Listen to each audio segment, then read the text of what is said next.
আজকে দেখবেন এক রিটায়ার্ড করা সৈনিক আর মাস্টারমাইন্ড ডাকাতের মুখোমুখি লড়াই। বুদ্ধি আর গায়ের জোরে এরা কেউ কারো থেকে কম নয়। সেই সাথে একটু পরে পরে গল্পে থাকবে নতুন নতুন টুইস্ট। গল্পের শেষে আপনি ডাকাতদের পক্ষ নেবেন নাকি পুলিশের সাপোর্ট করবেন সেটা নিয়েই কনফিউশনে পড়ে যাবেন। তো গল্প সম্পর্কে বেশি কিছু বলে আর মজা নষ্ট করতে চাই না, চলুন সরাসরি গল্প শুরু করা যাক। গল্পের শুরুতেই হংকং শহরের পুলিশের কাছে মাঝরাতে হঠাৎ একটা কল আসে। তারা জানতে পারে যে শহরের একটি ব্যাংকের লকারে চুরি হয়েছে। তবে সিসিটিভি ফুটেজ চেক করে দেখা যায় চোরেরা শুধুমাত্র একটি লকার চুরি করেছে। কিন্তু ব্যাপারটা বেশ অদ্ভুত, কারণ ওই লকারে স্বর্ণ বা হীরার মতো কিছুই ছিল না। ভেতরে ছিল কয়েকটা সাধারণ নোটবুক, আর সেই নোটবুকগুলোর মধ্যে লেখা ছিল কিছু কোড। পরে পুলিশ জানতে পারে লকারের মালিক একজন বড় ক্রিপ্টোকারেন্সি ইনভেস্টর, আর ওই নোটবুকগুলোতে তার ডিজিটাল ওয়ালেটের অর্ধেক পাসওয়ার্ড লেখা ছিল।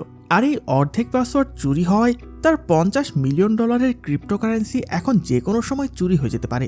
যদিও এই বিশাল অঙ্কের ক্রিপ্টো চুরি করা মোটেও সহজ কোনো কাজ নয়, কারণ ক্রিপ্টোকারেন্সি চুরি করা খুবই কঠিন একটা প্রসেস। তো এর পরে আমরা ওই চোরদের দ্বিতীয় টার্গেট দেখতে পাই, যেটা হলো একটি ক্রিপ্টোকারেন্সি ম্যানেজমেন্ট কোম্পানি। একটা বিল্ডিং এর চতুর্থ তলায় অবস্থিত ওই অফিসের সার্ভারে রাখা আছে বিভিন্ন ক্লায়েন্টের ওয়ালেটের পাসওয়ার্ডের বাকি অর্ধেক অংশ এবং তাদের ডিজিটাল সম্পদের যাবতীয় তথ্য। তো ব্যাংকের লকার থেকে অর্ধেক পাসওয়ার্ড চুরি করার পর চোরেরা এই ক্রিপ্টো ম্যানেজমেন্ট কোম্পানিটাতেও চুরি করতে চলে আসে। আর সেখানে ডাটাবেস খোঁজাখুঁজি করার সময় তারা খুব ইম্পর্টেন্ট একটা তথ্য পেয়ে যায়। তারা আসলে একজন বিলিয়নারের ক্রিপ্টো ওয়ালেটের পাসওয়ার্ড পেয়ে যায়, যে কিনা কুয়ালালামপুরের সবচেয়ে বড় ক্রিপ্টো ম্যানেজমেন্ট কোম্পানির সিইও ছিল। তবে ওই সিইও লোকটা একদিন হঠাৎ করে সে ক্লায়েন্টের প্রায় $1.2 বিলিয়ন ক্রিপ্টো চুরি করে দেশ ছেড়ে পালিয়ে যায়। তো যাই হোক, চোরের দলটা যেহেতু এখন পাসওয়ার্ডটা পেয়ে গেছে, তাই তারা চাইলেই খুব সহজে এতগুলো টাকা হাতিয়ে নিতে পারত। ঠিক ওই সময় আমরা বিল্ডিং এর নিচতলায় স্যাম নামের একটা লোককে দেখতে পাই, যে আসলে ওই চোরদের সাথেই কাজ করছিল। সে মূলত তাদের টেকনিক্যাল বিষয়গুলো হ্যান্ডেল করত। তো এখন সে চোরদের ইনস্ট্রাকশন দেয় যে পুরো পাসওয়ার্ডটা কপি করার জন্য তাদের আরো 1 মিনিট সেখানে ওয়েট করতে হবে। কিন্তু সবচেয়ে বড় সমস্যা ছিল পুলিশ মাত্র 5 মিনিটের মধ্যেই সেখানে চলে আসবে। এই কারণে তারা শুরুতে মাত্র 3 মিনিটের একটা প্ল্যান করেছিল। কিন্তু এখন যদি তাদের বাড়তি আরো 1 মিনিট থাকতে হয়, তবে ধরা পড়ার ভয়টা একদম নিশ্চিত। কিন্তু এত বড় একটা অ্যামাউন্টের লোভে তারা শেষমেশ ওই 1 মিনিট ঝুঁকি নেওয়ার সিদ্ধান্ত নেয়। এরপর কাজ শেষ হতেই স্যাম তাদের দ্রুত পালানোর সিগন্যাল দেয়। এদিকে পুলিশও তখন তাদের ফ্লোরে চলে এসেছিল। তবে চোরেরা কোনো মতে তাড়াহুড়ো করে লিফট দিয়ে নিচে নেমে পালিয়ে যায়। যদিও নিচের তলায় তারা পুলিশের মুখোমুখি হয়ে যায়, তবুও পুলিশ তাদের চিনতে পারে না। আসলে স্যাম আগে থেকে সব সিসি ক্যামেরা হ্যাক করে রিয়েল ফুটেজগুলো ফেক ফুটেজ দিয়ে বদলে দিয়েছিল, যার কারণে পুলিশ চোরদের ড্রেস বা চেহারা কিছুই বুঝতে পারেনি। এই সুযোগে তারা খুব সহজেই সেখান থেকে বেরিয়ে পড়তে শুরু করে। কিন্তু তখনই পুলিশদের কাছে সেই ব্যাংক থেকে একটা ফোন আসে, যেখানে এই চোরগুলো একটু আগেই অর্ধেক পাসওয়ার্ড চুরি করেছে। তারা পুলিশকে চোরদের ডিটেলস আর তাদের জামা কাপড় সম্পর্কে সব জানিয়ে দেয়। এটা শোনার পর পুলিশ ক্লিয়ারলি বুঝে যায় যে এইমাত্র তাদের পাশ দিয়ে যারা গেল তারাই আসলে চোর। তো পুলিশ তখন তাদের ধাওয়া করা শুরু করে। এখন নিজেদের ফেঁসে যেতে দেখে চোররা দৌড়ে আবারও লিফটের ভেতরে ঢুকে পড়ে এবং একজন পুলিশ অফিসারকে বন্দি করে ফেলে। তবে যেহেতু তারা তখনও বিল্ডিং এর ভেতরে আটকা ছিল, তাই লিফট দিয়ে উপরে গিয়েও খুব একটা লাভ হতো না, কারণ পুলিশ চারপাশ থেকে তাদের ঘিরে ফেলেছে। তো এইভাবে যখন তারা একদম ছাদে চলে আসে, তখন পুলিশ তো পুরাই অবাক। তারা দেখে এই চোরদের যেন হঠাৎ পাখা গজিয়েছে। তারা ছাদ থেকে লাফ দিয়ে মুহূর্তের মধ্যে নিচে পালিয়ে যায়। আসলে চোরদের গ্রুপটা আগে থেকে প্যারাশুট রেডি করে রেখেছিল, এই কারণে তারা সরাসরি ছাদে উঠে সেখান থেকে লাফ দিয়ে দেয়। তো তাদের এভাবে পালিয়ে যেতে দেখে তো পুলিশ পুরাই শক। এখন যেহেতু এটা তাদের আগে থেকে প্ল্যান করা ছিল, তাই তারা খুব সাবধানে একটা ক্যাসিনোর ছাদের উপর ল্যান্ড করে আর সেখান থেকে পালানোর চেষ্টা করে। এদিকে পুলিশও ঠিক সময় মতো সেই ক্যাসিনোতে পৌঁছে যায়। তবে চোরগুলো পুলিশের চেয়ে অনেক বেশি অ্যাডভান্স হয়। তারা খুব দ্রুত নিজেদের জামা কাপড় বদলে ফেলে একদম পুলিশের সামনে দিয়েই পালিয়ে যায়। তো এখন এত বড় একটা ফেলিওরের পর সেই ক্রিপ্টো বিলিয়নার তো পুরাই পাগলের মতো হয়ে যায়। সে পুলিশের উপর প্রচন্ড রাগ দেখায়, কারণ সে তার সারা জীবনের সমস্ত পুঁজি হারিয়ে ফেলেছে। এসব দেখে পুলিশের প্রধান তাদের নিয়ে মিটিংয়ে বসে আর সরাসরি বলে দেয় যে পরিস্থিতি এখন অনেক ডিফিকাল্ট। এত বড় একটা হ্যাকার গ্রুপের সাথে পাল্লা দেওয়া আমাদের পক্ষে প্রায় অসম্ভব, কারণ ওই চোরদের স্কিল আর টেকনিক পুলিশের চেয়ে সম্পূর্ণ আলাদা। আর আমরা সিসিটিভি ফুটেজ দেখে যেভাবে কেসগুলো সমাধান করার চেষ্টা করছি, সেখানেও তারা আমাদের চেয়ে অনেক বেশি এক্সপার্ট, কারণ তারা হয় সিসিটিভি ফুটেজগুলো রিপ্লেস করে দিচ্ছে, নয়তো ক্যামেরাগুলো ভেঙে ফেলছে। তো এই টেকনোলজি ব্যবহার করে তাদের সাথে পাল্লা দেওয়াটা আমাদের পক্ষে একদমই অসম্ভব। এই কারণেই আমাদের নতুন একটা প্ল্যান করতে হবে। আসলে আমাদের সেই পুরোনো টেকনিকে ফিরে যেতে হবে, কারণ যখন এই সিসি ক্যামেরা বা আধুনিক টেকনোলজি ছিল না, তখনও কিন্তু পুলিশ অনেক বড় বড় কেসের সমাধান করেছে। তো এখন এই কেস সমাধানের জন্য আমরা একজন পুরনো লিজেন্ড পুলিশ অফিসারকে ফেরত আনবো, যার নাম হচ্ছে চং। তবে লিজেন্ড অফিসার রিটায়ার করার পর এখন খুবই স্বাভাবিক একটা জীবন কাটাচ্ছিল। এই কারণে একজন তরুণী পুলিশ অফিসার কিছুতেই এটা মেনে নিতে পারছিল না যে এই সাধারণ দেখতে বৃদ্ধ লোকটা আসলে একজন লিজেন্ড হতে পারে। এজন্য সে পুরো একটা দিন চংকে ফলো করার সিদ্ধান্ত নেয়। আর যখন সে তাকে ফলো করছিল তখন হঠাৎই চং তাদের সামনে এসে বসে পড়ে। চং তাকে বুঝিয়ে দেয় যে তার গোয়েন্দাগিরিতে কি কি ভুল আছে এবং কিভাবে সে নিজেকে আরো ইমপ্রুভ করতে পারে। এরপর চং তাকে নিয়ে সোজা পুলিশ স্টেশনে চলে আসে এবং সেখানে আবারও নতুন করে পুলিশ টিমে জয়েন করে ফেলে। তো চং যখন সিসিটিভি ফুটেজগুলো ভালো করে চেক করা শুরু করে তখন সে সহজেই সিস্টেমের দুর্বলতাগুলো খুঁজে বের করে ফেলে। সে প্রত্যেকটা আসামিকে একটা করে নিকনেম দেয়। এরপর সে সবাইকে বলে যে এই টিমের সব চোররাই আসলে ইয়ং, শুধুমাত্র একটা বৃদ্ধ লোক বাদে। চং এর ধারণা এই বৃদ্ধই তাদের মানসিকভাবে চাঙ্গা রাখে আর সব প্ল্যানিংগুলো সেই করে। সেই সাথে সে এলাকার রাস্তাঘাট খুব ভালো করে চেনে, তাই সে জানে কোথায় কোন ক্যামেরা আছে এবং ক্যামেরাতে ফাঁকি দেওয়াতেও সে পুরোপুরি এক্সপার্ট। এই কারণেই পুলিশের সাথে থাকা বডি ক্যামেরাতেও তার কোনো পরিষ্কার ছবি তুলতে পারেনি। তবে বিভিন্ন অ্যাঙ্গেল থেকে পাওয়া ব্লার ছবিগুলো দেখে চং একটা অনুমান করে ফেলে। সে চিনতে পারে যে এটা আসলে সেই অপরাধী যে 1990 সালের দিকে অটম কিলার নামে পরিচিত ছিল। আসলে সে আগে সেনাবাহিনীতে চাকরি করত আর তখনকার সময় হওয়া বিভিন্ন ইল্লিগাল কিলিং এর পেছনে তার বড় হাত ছিল। পরবর্তীতে সে হংকংয়ে থাকতে শুরু করে এবং 1 ডজনেরও বেশি ব্যাংক ডাকাতিতে সাহায্য করে, যদিও 1999 সালের দিকে সে হঠাৎ করে গায়েব হয়ে গিয়েছিল। তো যাই হোক, এরপর ওই চোরদের লিডার ওয়াং তার আস্তানায় ফিরে স্যামের উপর প্রচণ্ড রেগে যায়। সে আর একটু দেরি করলেই আজ পুলিশ তাদেরকে প্রায় ধরেই ফেলত, কিন্তু স্যামের মনে হচ্ছিল সে কোনো ভুল করেনি। সে ভাবতে থাকে ওয়াং হয়তো বুড়ো হয়ে গেছে, তাই সে তাদের উপর অকারণে ক্ষমতা দেখানোর চেষ্টা করছে। এইভাবে সে পাল্টা মুখের ওপর কথা বলা শুরু করে। এতে ওয়াং এতই রেগে যায় যে পকেট থেকে ছুরি বের করে তাকে মারতে শুরু করে। তখন টিমের বাকিরা তাকে থামানোর চেষ্টা করলেও ওয়াং তখন কারো কথাই শুনছিল না। তবে মারপিট করার পর ওয়াং একটা জিনিস ক্লিয়ারলি বুঝে যায় যে যেহেতু ওরা এখন বড় হয়ে গেছে তাই সবার মাঝে এখন নিজস্ব মতামত তৈরি হয়েছে। এখন আর তারা কেউ তাকে আগের মতো সম্মান করে না। তো সে চাইলেও এখন আর তাদের আগের মতো কন্ট্রোল করতে পারবে না। তাই শেষমেশ সে নিজেকে শান্ত করার সিদ্ধান্ত নেয়। এদিকে আমরা শিয়াও নামে সেই মহিলা পুলিশ অফিসারটাকে দেখতে পাই যে সবসময় ফ্রন্ট লাইনে থেকে ইনভেস্টিগেশন করতে চাইতো, কিন্তু সে অনেক বেশি ইয়ং আর শারীরিক সক্ষমতায় পুরুষদের চেয়ে কিছুটা পিছিয়ে ছিল বলে কেউই তাকে তেমন পাত্তা দিত না। এমনকি অনেক পুলিশ অফিসার তাকে নিয়ে মশকরা করত। অথচ শিয়াও এর বাবা ছিল একজন ডিটেকটিভ এবং ডিউটি করার সময় সে মারা গিয়েছিল। এজন্য বড় হওয়ার পর শিয়াও তার বাবার সেই পথটাই বেছে নিয়েছে এবং গিফট হিসেবে তার বাবার পুলিশ ব্যাচ নাম্বারটাও সে পেয়ে যায়। তবে মেয়ে হওয়ার কারণে কারো কাছ থেকে তেমন একটা গুরুত্ব না পাওয়ার ব্যাপারটা শিয়াকেও অনেক কষ্ট দিত। তো যাই হোক, এদিকে পুলিশ ডিপার্টমেন্টে জয়েন করেই চং একটা গোয়েন্দা টিম বানিয়ে ফেলে। তাদের কাজ হলো সাধারণ মানুষদের ছদ্মবেশী সমাজের চারদিকে মিশে যাওয়া এবং সবার থেকে ছোট ছোট তথ্য জোগাড় করে ওই চোরগুলোকে ধরার ব্যবস্থা করা। তবে এই টিমের মধ্যে শিয়াও নামের সেই মেয়েটাও ঢুকতে চাইছিল আর এই জন্য নিজেকে প্রমাণ করতে সে বক্সিং প্র্যাকটিসও শুরু করে দেয়। তো ওই সময় একটা ছেলে এসে তাকে অপমান করে সেখান থেকে চলে যেতে চায়, কিন্তু শিয়াও ভয় না পেয়ে উল্টো তার উপরে আক্রমণ করে বসে। সে নিজের যোগ্যতার প্রমাণ দেওয়ার আপ্রাণ চেষ্টা করে ঠিকই, কিন্তু সেই ছেলেটা তাকে উল্টো আচ্ছা রকম ধোলাই দিয়ে তার হাতের অবস্থা খারাপ করে দেয়। তখন চং এই অবস্থাটা দেখতে পায়, তখন সে শিয়াওকে সান্ত্বনা দেওয়ার চেষ্টা করে। যাই হোক, অন্যদিকে ওয়াং একটা জিনিস ক্লিয়ারলি বুঝে যায় যে তার গ্রুপের মেম্বাররা যেহেতু এখন বড় হয়ে গেছে তাই সে চাইলেও তাদের আর আগের মতো কন্ট্রোল করতে পারবে না। এজন্য সে পরীক্ষা নেওয়ার জন্য হুয়াংকে জিজ্ঞেস করে, তোমার কি কখনো এমন মনে হয়েছে যে তুমি আমাকে ধোকা দিয়ে আমার জায়গাটা নিয়ে নিতে চাও? তবে হুয়াং বলে সে এমনটা কোনোদিনও ভাবেনি আর ওয়াংকে সে নিজের বাবার মতোই শ্রদ্ধা করে। আসলে তারা সবাই যখন অনাথ আশ্রমে ছিল তখন ওয়াংয়ের চুরি করা টাকার সাহায্যে তারা সেখান থেকে বেরিয়ে আসতে পেরেছিল। এরপর ওয়াংই তাদেরকে নিজের সন্তানের মতো লালন পালন করে বড় করেছে। তবে এখন ওয়াং একটা জিনিস ক্লিয়ারলি বুঝতে পারেছে যে বাচ্চারা বড় হয়ে গেলে তাদের কন্ট্রোল করা অনেক মুশকিল, কারণ সে যখন স্যামের বয়সে ছিল তখন সে নিজেও ঠিক এমনই ছিল, কাউকে পাত্তা দিতে চাইতো না। তো এখন ওয়াং যখন বুঝতে পারলো যে সমস্ত ব্যাপার তার নাগালের বাইরে চলে গেছে তখন সে হুয়াংকে বলে দেয় যে তাকে দেখাশোনা করার জন্য কয়েকদিন আর আসার দরকার নেই, এই কয়েকটা দিন সে একা একা সময় কাটাতে চায়। এদিকে চং তার সেই ইনভেস্টিগেশন টিমটা পুরোপুরি রেডি করে ফেলেছে। সে যাদেরকে টিমে রেখেছে তারা সবাই পুলিশ অফিসার হলেও তাদের এক্সপিরিয়েন্স বেশ কম এবং আসামিদের সাথেও তাদের খুব একটা দেখা হয়নি। আর সবচেয়ে বড় সুবিধা হলো তাদের সবাইকে দেখতে একদম সাধারণ মানুষের মতো লাগে, যা চোর ধরার জন্য খুব জরুরি ছিল। তো এই টিমের মধ্যে শিয়াওকেও নেওয়া হয়, তবে যেখানে সবাইকে আলাদা আলাদা কাজে পাঠিয়ে দেওয়া হয় সেখানে চং শিয়াওকে সবসময় তার নিজের সাথে গাড়িতে বসিয়ে রাখত। শিয়াওয়ের কাজ ছিল শুধু চং এর জন্য খাবার আর পানি কিনে নিয়ে আসা। এতে শিয়াও মনে মনে অনেক রেগে গিয়েছিল, কারণ তার কাছে মনে হচ্ছিল চং হয়তো তাকে আন্ডার এস্টিমেট করছে আর তার যোগ্যতার সঠিক মূল্যায়ন করছে না। তবে একদিন যখন শিয়াও খাবার নিয়ে একটা সরু গলি দিয়ে আসছিল তখন সে দেখে যে কিছু গুন্ডা একটা লোককে হঠাৎ ডিস্টার্ব করার চেষ্টা করছে। এটা দেখার সাথে সাথে শিয়াও নিজেকে প্রুভ করার সুযোগ হিসেবে ধরে নেয়। এবং গিয়ে গুন্ডাদের পেটানো শুরু করে। যদিও ডিসিপ্লিন ব্রেক করার জন্য চং শিয়াওয়ের উপর প্রচণ্ড রেগে গিয়েছিল, তবুও শেষ মুহূর্তে গিয়ে সেই তাকে বিপদ থেকে বাঁচায়। এরপর তারা যখন গাড়িতে ফিরে আসে তখন চং তাকে অনেক বকাবকি করে এবং এক পর্যায়ে তার অতীতের কথা বলা শুরু করে। আসলে আমরা জানতে পারি চং শিয়াওকে অনেক আগে থেকেই চিনত, কারণ চং আর শিয়াওয়ের বাবা ছিল একে অপরের সহকর্মী। তারা দুজন একসাথে মিশনে যেতেন। তো একদিন গোয়েন্দাগিরি করার সময় চং হঠাৎ একটা গ্যাংকে দেখতে পায় যারা চাইল্ড ট্রাফিকিং বা শিশু পাচারের সাথে জড়িত ছিল।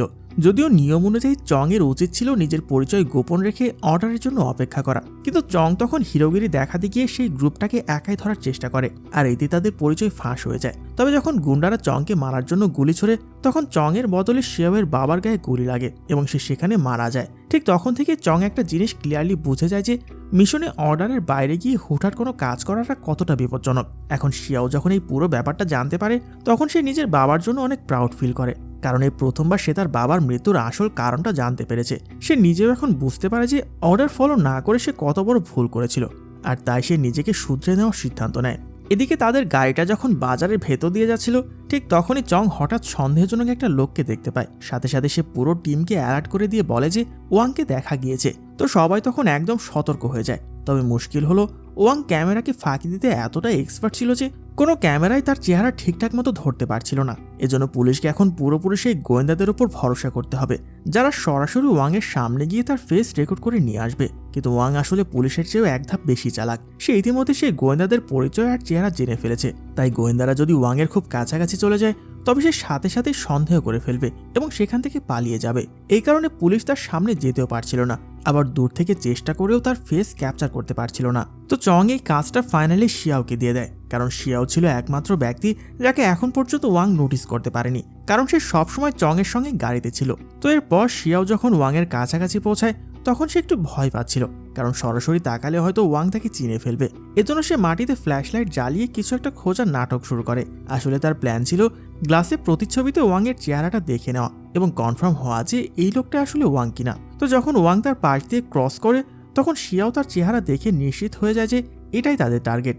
এরপর তারা তাকে ফলো করতে করতে তার ঘর পর্যন্ত চলে আসে। তবে ওয়াং যে বিল্ডিংটাতে থাকে সেটা ছিল বিশাল ঘর। এই কারণে তারা শুধু এতটুকু কনফার্ম করতে পারে যে সে কোন সেকশনে থাকে, কিন্তু ঠিক কত নাম্বার ফ্লোরের কোন রুমে সে থাকে সেটা বের করা প্রায় অসম্ভব ছিল, কারণ ওই বিল্ডিংয়ে হাজার হাজার অ্যাপার্টমেন্ট ছিল আর তার মধ্যে থেকে একটা নির্দিষ্ট ঘর খুঁজে বের করাটা ছিল অনেক কঠিন কাজ। এজন্য শিয়াও নিজেই ঝুঁকি নিয়ে কাজটা করার সিদ্ধান্ত নেয়। সে ওয়াংকে ফলো করতে করতে তার সাথে লিফটের ভেতর পর্যন্ত চলে যায়, কিন্তু ওয়াং ততক্ষণে মেয়েটার উপর সন্দেহ করা শুরু করে দিয়েছিল, কারণ যখন সে শিয়াওয়ের পাশ দিয়ে গিয়েছিল তখনই তার কিছু অ্যাক্টিভিটি ওয়াংয়ের কাছে খুব একটা স্বাভাবিক মনে হয়নি। বিশেষ করে শিয়াও যখন তার সঙ্গীদের সাথে কথা বলার জন্য কানে হাত দিয়েছিল তখনই ওয়াং বিষয়টা নোটিস করে ফেলে। এই কারণে মেয়েটার অ্যাক্টিভিটি ওয়াংয়ের কাছে বেশ সন্দেহজনক মনে হয় এবং সে সতর্কতা হিসেবে নিজের চাকুটা বের করে ফেলে। তো ওয়াং যখন চাকুটা পেছনে লুকিয়ে রাখছিল ঠিক তখনই চং এর মনে একটা খটকা লাগে। সে শিয়াওকে বাঁচানোর জন্য দ্রুত লিফটের ভেতরে ঢুকে পড়ে আর তার বাবা হওয়ার নাটক শুরু করে, আর চং তাকে ডেটিং আর ছেলেদের থেকে দূরে থাকার জন্য কড়া ভাষায় বকাঝকা করতে থাকে। এক পর্যায়ে সে শিয়াওয়ের কানের রিংগুলো খুলে ফেলে। তো ওয়াং যখন দেখে যে শিয়াওয়ের কানে আসলে কোনো মাইক্রোফোন নেই বরং সাধারণ রিং ছিল তখন সে তার চাকুটা সরিয়ে ফেলে। তবে ওয়াং কিন্তু এখনো পুরোপুরি সন্দেহমুক্ত হতে পারছিল না। এর মধ্যে চং শিয়াওয়ের উপর রাগারাগি করতে করতে লিফটের 25 নাম্বার বাটন প্রেস করে দেয়, যেটা ছিল বিল্ডিং এর সর্বোচ্চ ফ্লোর। এরপর 25 নাম্বার ফ্লোরে পৌঁছানোর পর তারা বাইরে বেরিয়ে সামনের দিকে হাঁটা শুরু করে। শিয়াও তো ভয়ে একদম অস্থির হয়ে গিয়েছিল, কারণ পরবর্তী মুভমেন্ট কি হবে সে সম্পর্কে তার কোনো ধারণাই ছিল না। ওদিকে চং একটা দরজার সামনে গিয়ে সেটা খোলার নাটক শুরু করে, আর চং যখন দরজাটা হুট করে খুলে ফেলে তখন ঘরের ভেতরে থাকা মহিলাটা অনেক বেশি ভয় পেয়ে যায়। তবে চং কোনো মতে সেই মহিলাটাকে শান্ত করে পরিস্থিতি সামাল দেয়। আর এই পুরো নাটকটা দেখার পর ওয়াং মনে মনে আশ্বস্ত হয়ে অবশেষে নিজের অ্যাপার্টমেন্টের দিকে চলে যায়। তবে চং আগে থেকে চালাকি করে লিফটের ভেতরে একটা ক্যামেরা ফিট করে রেখেছিল, যার মাধ্যমে তারা খুব সহজে ওয়াংয়ের ফ্লোর আর অ্যাপার্টমেন্ট নাম্বারটা পেয়ে যায়। এরপর রাতের বেলা গোয়েন্দা টিম ওয়াংয়ের উপর নজর রাখার জন্য ইনফ্রারেড ক্যামেরা ব্যবহার করা শুরু করে। তারা দেখতে পায় ওয়াং একটা চেয়ারে বসে আনমনে কিছু বাবুল ফোটাচ্ছে আর এক দৃষ্টিতে একটা ব্যাগের দিকে তাকিয়ে আছে। তো যখন তারা দেখলো যে তেমন অস্বাভাবিক কিছুই হচ্ছে না তখন চং বাদে টিমের সবাই সেখান থেকে চলে যায়। চং একাই ওই অ্যাপার্টমেন্টে থেকে যায়, যাতে সে ওয়াংয়ের ওপর ঠিকঠাক নজরদারি করতে পারে। পরদিন সকালে চং বাজারে গিয়ে ওয়াংয়ের সাথে বন্ধুত্ব করার চেষ্টা করে, যদিও ওয়াং তাকে পরীক্ষা করার জন্য বারবার নানা রকম প্রশ্ন করছিল, কিন্তু চং খুবই বুদ্ধিমত্তার সাথে সেসব প্রশ্ন এড়িয়ে যায়। এরপর এক পর্যায়ে সে ওয়াংকে তার ঘরে ডিনারের দাওয়াত দেয়। তো ওয়াং যখন চংয়ের ঘরে ডিনার করতে আসে, তখন শিয়াও আবারও তার মেয়ে হওয়ার নাটক শুরু করে। তো তারা যখন ডিনার টেবিলে বসে খাচ্ছিল, তখন তারা চালাকি করে ওয়াংয়ের মোবাইল থেকে একটা হাইটেক ডিভাইস ব্যবহার করে সব ডাটা কপি করে নেয়। এরপরে যখন গভীর রাত হয়ে যায়, তখন হঠাৎ চংয়ের ঘরের দরজায় কেউ নক করে। চং দরজা খোলার সাথে সাথে মুখোশ পরে একটা লোক তাকে গুলি করার চেষ্টা করে। আসলে শিয়াও ততক্ষণে ডিউটি শেষ করে সেখান থেকে চলে গিয়েছিল, আর চং ওই ফ্ল্যাটে একদম একাই ছিল। এদিকে স্যাম নামের সেই লোকটা পুলিশের সিসিটিভি ক্যামেরার অ্যাক্সেসও নিয়ে নিয়েছিল। তবে ভাগ্য ভালো যে চং ক্যারাটে জানতো, তাই তাকে হুট করে মেরে ফেলা অতটা সহজ ছিল না। অন্যদিকে শিয়াও বাসায় না গিয়ে কিছু একটা মনে করে ওই কপি করা ডিভাইসটা জমা দেওয়ার জন্য সোজা পুলিশ স্টেশনে চলে আসে। সেখানে তারা দেখতে পায় ওয়াং নিজের ঘরে শান্তিতে শুয়ে আছে আর সবকিছু স্বাভাবিক লাগছে, কিন্তু হঠাৎ তাদের নজর পড়ে ক্যামেরার উপর।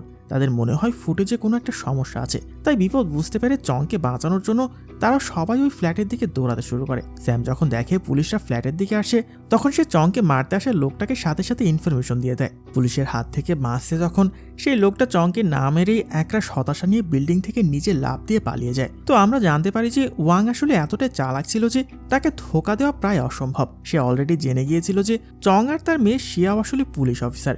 এদিকে পুলিশ জানতে পারে ওয়াং এখনও সেই বিল্ডিংয়ে আছে, মানে সে কোথাও পালায়নি। এজন্য তাদের মনে হচ্ছিল ওয়াং হয়তো জানে না যে পুলিশ তার পুরো গ্রুপটাকে ধরার জন্য ওপরের ফ্লোরে একটা জাল বিছিয়ে রেখেছে। তবে ওয়াং শুধুমাত্র সন্দেহের বসেই তার গ্রুপের মাধ্যমে চংকে খুন করে একটা ঝামেলা পাকাতে চেয়েছিল, কিন্তু যেহেতু সে এই কাজে ব্যর্থ হয়েছে, তাই বোঝা যাচ্ছিল তারা এবার নতুন কোনো চাল চালবে। এরই মধ্যে স্যাম অন্য একটা ক্রিপ্টোকারেন্সি ওয়ালেট হ্যাক করার জন্য নতুন কিছু হ্যাকার হায়ার করা শুরু করে এবং একে একে অনেকগুলো হ্যাকারকে তার গ্রুপে জয়েন করায়। এর কয়েকদিন পর একদিন চং যখন বাইরে বেরোচ্ছিল, তখন কিছু পুলিশ অফিসার তার গাড়িকে ফলো করা শুরু করে। যদিও এটা চং এর প্ল্যানিংয়েরই অংশ ছিল, কিন্তু সামনে যে কি হতে যাচ্ছে সেটা হয়তো চং নিজেও ধারণা করতে পারেনি। হঠাৎ করে চং আর শিয়াওয়ের গাড়ির উপরে কিছু গুন্ডা ট্রাক নিয়ে এসে হামলা করে বসে। তারা ট্রাক দিয়ে ধাক্কা মেরে গাড়িটাকে সোজা একটা বিল্ডিং এর ভেতরে ঢুকিয়ে দেয়। এরপর তারা অস্ত্র বের করে পুলিশের উপর পাগলের মতো গুলি চালানো শুরু করে, আর সেখানে অনেকগুলো পুলিশ অফিসারের মৃত্যুও হয়। পুলিশের উপর কারা কেন আক্রমণ করলো তা তারা ঠিক বুঝে উঠতে পারছিল না। তবে এত বড় একটা হামলার পরেও শিয়াওয়ের তেমন কোনো ক্ষতি হয়নি, কিন্তু চং তখন একদম বেহুশ হয়ে গিয়েছিল। শিয়াও প্রথমে তাকে জাগানোর চেষ্টা করে, কিন্তু আক্রমণকারীরা যখন বুঝতে পারে চং এখনো জীবিত, তখন তারা আবারও তাকে গুলি করার চেষ্টা চালায়। ঠিক সেই মুহূর্তে শিয়াও রুখে দাঁড়ায়। সে একটা বন্দুক নিয়ে তাদের উপর পাল্টা আক্রমণ শুরু করে। গুন্ডারা শিয়াওয়ের সাথে ফাইট করার চেষ্টা করলেও শিয়াও একে একে তাদের অনেকেই জখম করে ফেলে। ততক্ষণে চং এর জ্ঞান ফিরে আসে এবং সেও এই লড়াইয়ে যোগ দেয়। আর একটু পরে শিয়াও চংকে একটি নিরাপদ জায়গায় সরিয়ে নিয়ে আসে। তখন চং তাকে নতুন একটি গুরুত্বপূর্ণ তথ্য দেয়। সে জানায় ওয়াং ময়লার ঝুড়িতে কিছু কাগজ ছিঁড়ে ফেলে দিয়েছিল, যেখানে কিছু রহস্যময় কোড নাম্বার আছে। চং বলে আমাদেরকে যে কোনোভাবে সেই কাগজগুলো খুঁজে বের করে ডিপার্টমেন্টে পাঠাতে হবে, যাতে ডাটাগুলো ডিকোড করা যায়। চং এর কথা শুনে শিয়াও দ্রুত সেই কাগজগুলো উদ্ধার করতে দৌড়ে যায়। অন্যদিকে ওয়াং তার সেই পুরনো এতিমখানায় ফিরে আসে, কিন্তু সেখানে গিয়ে সে অবাক হয়ে দেখে একদল গুন্ডা আগে থেকে তার জন্য অপেক্ষা করছে। আসলে তাদেরকে আর কেউ নয়, স্বয়ং স্যামই পাঠিয়েছিল ওয়াংকে সরিয়ে দেওয়ার জন্য। আসলে স্যামের মনে হচ্ছিল ওয়াং এখন বৃদ্ধ হয়ে গেছে, তাই যে কোনো সময় পুলিশ তাকে ধরে ফেললে সে হয়তো সব তথ্য ফাঁস করে দেবে। এই ভয়ে স্যাম পরিকল্পনা করেছিল ওয়াংকে পৃথিবী থেকে সরিয়ে দেওয়ার। তার ধারণা ছিল ওয়াং ধরা পড়লে নিজের পিঠ বাঁচাতে তাদের সবার তথ্য পুলিশের হাতে তুলে দেবে। তবে স্যাম একটা জায়গায় মস্ত বড় ভুল করে ফেলেছিল। সে ভেবেছিল বুড়ো হয়ে যাওয়া ওয়াং হয়তো দুর্বল হয়ে গেছে, কিন্তু বাস্তবে ওয়াং তখনও এতটাই দুর্ধর্ষ ছিল যে তার সামনে 50 জন মানুষও কিছুই ছিল না। সে একাই তার সেই ধারালো চাকুর সাহায্যে একে একে সবাইকে খতম করতে শুরু করে। যদিও ওই লড়াইয়ে সে নিজেও কিছুটা আহত হয়, কিন্তু শেষ পর্যন্ত সবাইকে সে মেরে ফেলে। ঠিক তখনই ওয়াং পেছনে ফিরে তাকালে যা দেখে তাতে তার বুক ফেটে যায়। সে সামনে দাঁড়িয়ে থাকতে দেখে স্যামের ভাই হুয়াংকে, যাকে সে ছোটবেলা থেকে নিজের সন্তানের মতো আদর যত্নে বড় করেছিল।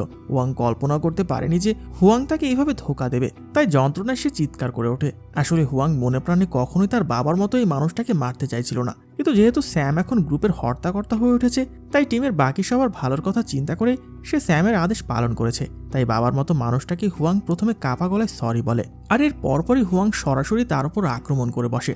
ওয়াংও পাল্টা আক্রমণ করে ঠিকই, কিন্তু সে কোনোভাবেই হুয়াংকে মারতে পারছিল না। যাকে ছোটবেলা থেকে কোলোপিঠে করে বড় করেছে, তার বুকে ছুরি বসানো ওয়াংয়ের পক্ষে অসম্ভব ছিল। তো তাদের মধ্যে এক ভয়ঙ্কর লড়াই শুরু হয়ে যায়। যেহেতু হুয়াং ফাইটিংয়ের সব কৌশল ওয়াংয়ের কাছ থেকে শিখেছিল, তাই সে ওয়াংয়ের প্রতিটি মুভ আগে থেকে আঁচ করতে পারছিল। তবু অভিজ্ঞতার কাছে ওয়াং পেরে উঠছিল না। ওয়াং থেকে আচ্ছা রকম ধোলাই দিয়ে রক্তাক্ত করে ফেলে। ওয়াং বুঝতে পেরেছিল যে তাদের সামনে আর কোনো পথ খোলা নেই, তাই সে হুয়াংকে শক্ত করে জড়িয়ে ধরে জানালা দিয়ে নিচে লাফ দেয়, যাতে দুজনে একসাথে মরতে পারে। কিন্তু ততক্ষণে পুলিশ পুরো এতিমখানার চারপাশ ঘিরে ফেলেছে। নিচে পড়ার পর দেখা যায় তারা দুজন এখনো বেঁচে আছে। তখন ওয়াং তার ছুরিটা বের করে সোজা হুয়াংয়ের পেটে ঢুকিয়ে দেয় এবং মৃত্যুর আগ মুহূর্ত পর্যন্ত তাকে পরম মমতায় শক্ত করে জড়িয়ে ধরে রাখে। রক্তাক্ত অবস্থায় ওয়াং হুয়াংকে বলে, আমি চাই পরবর্তী জন্মে তুমি যেন আমার নিজের আসল ছেলে হয়ে জন্মাও। শেষ মুহূর্তের এই কথাগুলো শোনার পর হুয়াং বুঝতে পারে ওয়াং তাকে কোনো দিনও মারতে চায়নি, বরং একসাথেই থাকতে চেয়েছিল। তো এইভাবেই গুরু আর শিষ্যের এই মর্মান্তিক সম্পর্কের অবসান ঘটে। এদিকে ক্যামেরায় পুরো ঘটনা দেখার পর স্যাম প্রচণ্ড রেগে যায় এবং রাগের মাথায় বোমার বাটনে প্রেস করে দেয়। ফলে সেখানে এক বিশাল বিস্ফোরণ ঘটে। স্যাম চেয়েছিল যে কোনো উপায়ে ওয়াংকে শেষ করে দিতে, কিন্তু ওয়াং নিজেকে বাঁচানোর জন্য হুয়াংয়ের নিথর দেহটাকে ঢাল হিসেবে ব্যবহার করে। ব্লাস্টের ঠিক পরে পুলিশ সেখানে চলে আসে এবং ওয়াংকে অ্যারেস্ট করে। ওয়াং তখন পুলিশের কাছে স্যারেন্ডার করে এবং বলে যে সে বাকি চোরদের ধরতে পুলিশকে সব রকম সাহায্য করতে রাজি আছে। অন্যদিকে পুলিশ সেই ভাড়াটে গুন্ডাদেরও ধরে ফেলে, যারা আগে থানায় আক্রমণ করেছিল। ওই গুন্ডারা আসলে ভাড়া করা সোলজার ছিল, যাদের কাজ ছিল টাকার বিনিময়ে হামলা করা। তারা থানায় আক্রমণ করেছিল সেখান থেকে $2 বিলিয়ন চুরি করার উদ্দেশ্যে, যে টাকাগুলো পুলিশ আগে কোনো না কোনো অপরাধ থেকে জব্দ করে সেখানে রেখেছিল। টাকাগুলো করা সিকিউরিটি আর পাসওয়ার্ড দিয়ে প্রোটেক্টেড ছিল বলে তারা লকার খুলে টাকা সরাতে পারেনি, যদিও স্যাম আর তার লোকজন পাসওয়ার্ড জোগাড় করে ফেলেছিল। কিন্তু থানার ভেতরে সার্ভার রুম পর্যন্ত পৌঁছে লকার খুলে টাকা নিয়ে বের হওয়া তাদের পক্ষে সম্ভব হয়নি। এখন এই ব্যর্থতার পর স্যাম আর তার সহযোগীরা বুঝতে পারে যে ওয়াং আসলে পুলিশকে ফাঁকি দেওয়ায় কতটা এক্সপার্ট ছিল। এতদিন ওয়াং সাথে ছিল বলেই তারা পুলিশের চোখে ধুলো দিয়ে সব কাজ করতে পেরেছিল, কারণ ওয়াং খুব সহজেই পুলিশকে চিনে ফেলত আর তাদের মুভমেন্ট বুঝতে পারত। তাই ওয়াং সাথে নেই বলেই তাদের এই চুরির মিশনটা ফেল হয়ে যায়। অন্যদিকে পুলিশও বেশ সতর্ক ছিল। তারা বুঝতে পারে যে চোররা যেহেতু টাকা নিতে ব্যর্থ হয়েছে, তাই তারা এখন কোনো না কোনো হোটেলে গা ঢাকা দেবে। এই ভেবে পুলিশ বিভিন্ন হোটেলে হানা দেওয়া শুরু করে এবং অবশেষে তারা স্যাম ও তার পুরো দলকে ধরে ফেলতে সক্ষম হয়। যদিও এবারও স্যামের লোকজন পুলিশের উপর পাল্টা আক্রমণের চেষ্টা করছিল, কিন্তু পুলিশ এবার পুরোপুরি প্রিপারেশন নিয়ে আসায় তাদের আচ্ছা রকম ধোলাই দিয়ে অ্যারেস্ট করে ফেলে। তবে যখন ওয়াংকে আলাদা একটি গাড়িতে করে নিয়ে যাওয়া হচ্ছিল, তখন পুলিশের উপর আতর্কিত হামলা করে ওয়াং চোখের পলকে সেখান থেকে পালিয়ে যায়। এদিকে একটা মেট্রো স্টেশনে স্যামকে দেখা যায়, যে অলরেডি পুলিশের চোখ ফাঁকি দিয়ে শহর ছেড়ে পালানোর চেষ্টা করছিল, আর তাকে ধরার জন্য একজন ইয়ং পুলিশ অফিসার তাকে ফলো করছিল। কিন্তু ঠিক তখনই সেই অফিসারের পাশ দিয়ে এক রহস্যময় লোক দ্রুত হেঁটে চলে যায়। কয়েক সেকেন্ড পরে পুলিশ অফিসারটি তীব্র যন্ত্রণা অনুভব করে এবং বুঝতে পারে যে লোকটা তাকে ছুরি দিয়ে আঘাত করে গেছে। মুহূর্তেই তার পা দিয়ে রক্ত ঝরতে শুরু করে। সেই পুলিশ অফিসারটি পরিষ্কার বুঝতে পারে যে তার মৃত্যু এখন নিশ্চিত। আসলে নৃশংস কাজটা আর কেউ নয়, স্বয়ং ওয়াংই করেছে। একটু পরে ওয়াং এসে স্যামের সামনে দাঁড়ায়, আর কোনো কথা না বলে সে নিজের হাতে বড় করা সে ছেলের পেটেও ছুরি ঢুকে দেয়, আর স্যামকে সেখানে শেষ করে দিয়ে ওয়াং বিদ্যুৎ বেগে সেখান থেকে পালিয়ে যায়। এখন ওয়াংয়ের গ্রুপের অবস্থা খুবই করুণ, কেউ মারা গেছে আর কেউ পুলিশের কাছে। একমাত্র ওয়াংই সফলভাবে পুলিশের চোখে ধুলো দিয়ে বেরিয়ে যেতে সক্ষম হয়। তবে পালানোর পর ওয়াং এক নতুন সমস্যায় পড়েছে। ডিজিটাল ক্রিপ্টোকারেন্সি সম্পর্কে তার বিন্দুমাত্র ধারণা ছিল না, আর এগুলো কিভাবে ক্যাশ করতে হয় সেটাও সে জানতো না। তাই সে তার পুরোনো আমলের স্টাইলে একটা বুদ্ধি বের করে। সে একজন বিলিয়নারের সাথে ডিল করে যে মাত্র $10 মিলিয়ন ক্যাশের বদলে সে তার কাছে থাকা কোটি কোটি টাকার সব ক্রিপ্টোকারেন্সি দিয়ে দেবে। ওই বিজনেসম্যান যখন দেখলো মাত্র সামান্য কিছু টাকার বিনিময়ে সে অঢেল সম্পদের মালিক হতে পারছে, তখন সে পুলিশের ভয়ে উপেক্ষা করেই ডিলটা কনফার্ম করে ফেলে। কিন্তু চং আর শিয়াও অনেক বেশি চালাক ছিল। তারা ওই বিজনেসম্যানের চালচলন দেখে বুঝতে পারে যে সে নিশ্চয়ই কিছু একটা লুকাচ্ছে। তাই তারা দেরি না করে সেই বিজনেসম্যানকে জেরা করা শুরু করে এবং শেষ পর্যন্ত ওয়াংয়ের সাথে লেনদেনের গোপন লোকেশনটা বের করে ফেলে। এরপরে লেনদেনের দিন ওয়াং যখন একটা রেস্টুরেন্টে অপেক্ষা করছিল, তখন শিয়াও সোজা গিয়ে তার সামনে বসে পড়ে। সে এমনভাবে নাটক শুরু করে যেন সেই লেনদেন করতে এসেছে এবং ওয়াংকে আগে থেকে চেনে না। ওয়াংও বেশ ধুরন্ধর, সেও না চেনার ভান করে তার সাথে কথাবার্তা চালিয়ে যায়। কিন্তু সুযোগ পাওয়া মাত্রই ওয়াং হুট করে চংয়ের উপর আক্রমণ করে বসে। তাদের দুজনের মধ্যে শুরু হয় এক ভয়ঙ্কর লড়াই। চং কোনোভাবেই ওয়াংয়ের অভিজ্ঞতার সাথে পেরিয়ে উঠছিল না। এক পর্যায়ে ওয়াং তার চাকু বের করে চংয়ের উপর ঝাঁপিয়ে পড়ে। ঠিক যখন সে চংকে মেরে ফেলতে যাচ্ছিল, ঠিক সেই মুহূর্তে শিয়াও পেছন থেকে ওয়াংয়ের মাথায় সজোরে আঘাত করে চংয়ের প্রাণ বাঁচায়। ওয়াং তখন শিয়াওকে শেষ করে দেওয়ার চেষ্টা করে, কিন্তু তার মনে ভয় ঢুকে যায় যে এখানে হয়তো আরও পুলিশ চলে এসেছে। তাই সে প্রাণ বাঁচাতে পালানোর চেষ্টা করে, কিন্তু পালানোর সব রাস্তা ততক্ষণে বন্ধ হয়ে গেছে। শিয়াও তার বাকি টিম মেম্বারদের কল দিয়ে দেয় এবং মাঝ রাস্তায় ওয়াংকে ঘিরে ফেলে। ঠিক তখনই চং সেখানে এসে বলে, আমি একজন পুলিশ অফিসার আর আমি তোমাকে অ্যারেস্ট করলাম। আর এইভাবে অবশেষে দুর্ধর্ষ ওয়াং পুলিশের কাছে বন্দী হয়। কিন্তু গল্পের টুইস্ট এখানেই শেষ নয়। শেষে আমরা জানতে পারি ওয়াং আসলে ছোটবেলা থেকে দুজনকে নয়, বরং 3 জনকে নিজের হাতে মানুষ করেছিল। সেই 3 নাম্বার ভাইটি এখন পর্যন্ত পুলিশের ধরা ছোঁয়ার বাইরে বেশ ভালোভাবে বেঁচে আছে। সে ডার্ক ওয়েবে ওয়াংকে মারার জন্য বিশাল অঙ্কের টাকা ঘোষণা করে দেয়। এখন হয়তো ভাইদের মৃত্যুর প্রতিশোধ নিতে সে যে কোনো সময় ছায়া থেকে বেরিয়ে আসবে। ওয়াং নিজেও খুব ভালো করে জানতো যে বাইরে তার চেয়েও বড় শিকারী এখন তাকে শিকার করার জন্য ঘুরে বেড়াচ্ছে। তাই হয়তো সেই খনি শিকারীর হাত থেকে বাঁচতে সে ইচ্ছাকৃতভাবে পুলিশের হাতে ধরা দিয়ে জেলের ভেতরে সেফলি থাকার সিদ্ধান্ত নিয়েছে। আর এমনই এক রোমহর্ষক ও ইন্টারেস্টিং মোড়ে এই মুভির গল্পটা শেষ হয়ে যায়।